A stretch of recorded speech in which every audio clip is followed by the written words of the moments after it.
How much do you know about a company before you apply for a job? Have you done a Google search?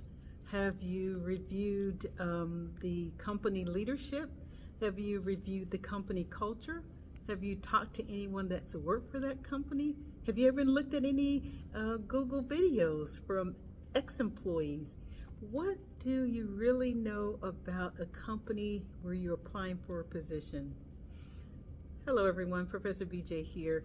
I got so much feedback from the previous videos or previous lives that I've done on the hostile work environment, bad managers, good managers, bad employees, good employees. But I wanted to kind of go take a step back before we even get into these environments, these unhealthy work environments, unsatisfying jobs. Did we do any research before we decided to take the position? Because guess what?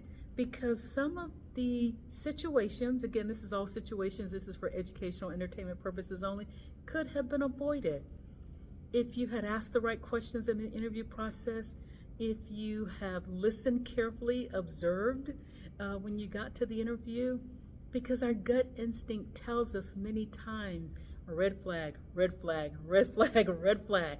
But guess what? We dismiss it, we deny it, we don't take it serious.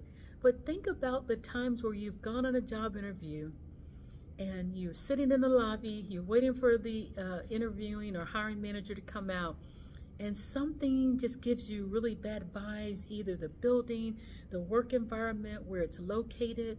You're sitting there, you're watching employees interact as they're passing you in the lobby, and something is telling you, this may not be a good fit. This may not be where I want to be. So you dismiss it, okay? You get into the interview. You start talking to the manager. There may be 1, 2, 3, maybe 4 or 5 people in the room. And just maybe the managers or whomever is rushing you through the process. You could tell they're more focused on their watch, that they have a meeting to go to, or if you're in someone's office, they're focused on their computer. They don't come around and sit like, kind of facing you, but they're across their desk and there's a computer monitor. So you're talking, they're glancing off, waiting for the next email, to come forward.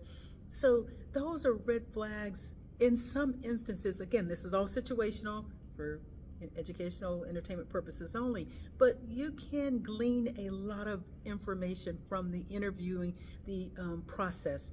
From the time that you apply for a job, if you're not getting any response, if the response is not professional, that may be indicative of, the work environment. If the email has a lot of typos, may be indicative of a lack of detail. If you're not getting any follow-up, if you've had an interview, it's been a week, 2 weeks, you haven't heard anything, you're just simply following up. Hi, recruiter, I'm just following up to see if what are the next steps? Did I make it to the next round? What can I expect now? They blow you off. Okay, but you really want this job. You really want this job. It's the ideal job. It's career advancement. This I know for sure. You know where you are now. If you're currently working for a company, you thought that was the ideal job. You want to, and again, career advancement is great, but these are questions that you ask in the interview process. How long has this position been open? What are the job requirements? What are the skills I need to be successful in this job? What is the career advancement?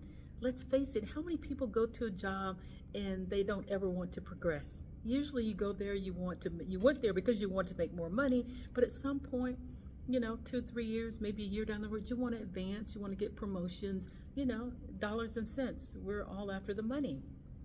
For the most part. Sometimes, we're there because it's something that we really want to do. It's our passion, blah, blah, blah. But generally speaking, you go to a company because you think there's advancement. Again, situational, because if you're at a director, VP, level, that there are only so many slots in the C-suite. So, when you get there, you make what you can make, you do what you can do, and you move on. Or if you're close to retirement, you just stay there till you retire. But again, my content, as I said before, is geared towards those youngsters or younger people that haven't been in the workforce that long. Maybe they've never even had a job interview. Maybe this is from high school to the workforce or college. This is their real first job. They want to put on a good impression. You know, companies put on good impressions too. The job ads, they sound wonderful. You know, they talk about the company history. They talk about what you'll be doing. How many people have taken jobs and the job description, the job ad, what you're really doing, none of those things line up. I'm sure that's happened to many of you. You've taken a job and what they told you in the interview process, what they told you on this job description, you may be doing a fraction of that, but the majority of your time is spent doing other things. How many times has that happened to you? So that's my point. You know, you may not be able to tell it's going to be a toxic environment or a bad management situation before you get hired, but there are certain signs. Again, this is not a, exact science, but there's some things your gut usually tells you. This is probably not someone I want to work for because I can tell they may be a micromanager. They may be very strict. They may be very controlling. They may be very, intimidating. If you're feeling those things in the interview process, it's probably not a good decision to move forward. Again, this is what I said in a previous live and a previous video.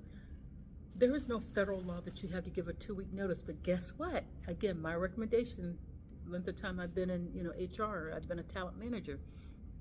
The way you leave will determine if the company will accept you back. Some companies have a no rehire policy regardless, but if you give your 2-week notice, you've done it the right way, you had a good relationship. If you go to a new job, it doesn't work out, you can call your old boss, hey, this job wasn't what they, advised it to be or advertised it or told me in the, interview process. I'd like to come back if my old position is still available. You see how that works? So you don't want to burn bridges because you never know, you may have to go back over that same bridge that you just came from. So again, Professor VJ here, another wisdom of nugget. So stay tuned for the next videos. Please like, subscribe if you want to be notified when I go live or when I post another video. Take care. Thank you.